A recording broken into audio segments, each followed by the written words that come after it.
જો તમને બોટલનું ઢાંકણું ખોલવામાં અહીંયા દુખાવો થતો હોય, કપડાં નીચેવામાં પણ અહીંયા દુખાવો થતો હોય, અને જો બાઇક ચલાવવામાં અહીંયા દુખાવો થતો હોય, તો તમને ટેનિસ એલ્બો હોઈ શકે છે. કોણીના દુખાવા માટેની અમુક કસરતો જે ઘરે કરીને તમે ટેનિસ એલ્બો મટાડી શકો છો. કોણીના દુખાવા માટેની પહેલી એક્સરસાઇઝ, જેમાં હાથને ઓશિકા પર રાખી બીજા હાથને અહીંયા રાખવાનો છે અને કાંડેથી હાથને ઉપર લઈ જવાનો છે અને નીચે લઈ આવવાનો છે.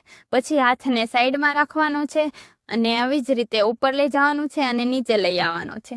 પછી હાથને રોટેટ કરીને ખોલવાનો છે અને બંધ કરવાનો છે. એના પછીની એક્સરસાઇઝ ને હાથને કોણીએથી સીધા રાખવાના છે અને કોણીએથી વાળવાના છે અને સીધા કરવાના છે. આ બધી એક્સરસાઇઝ દિવસમાં 2 થી 3 વાર કરવાની છે અને 15 થી 20 વખત રિપીટેશન કરવાનું છે. જો તમારી કોણીમાં સોજો આવી ગયો હોય તો એક્સરસાઇઝ કરતા પહેલા 2 દિવસ બરફનો શેક કરવો અને પછી એક્સરસાઇઝ કરવી. જો તમને કોણીનો દુખાવો હોય, સાયટિકા હોય, ફ્રોઝન શોલ્ડર હોય કે પછી ગરદનનો દુખાવો હોય તો આજે જ વિઝિટ કરો ધી સ્પાઇન સ્ટુડિયો અને નીચે આપેલા નંબર પર આજે જ અપોઇન્ટમેન્ટ બુક કરાવો.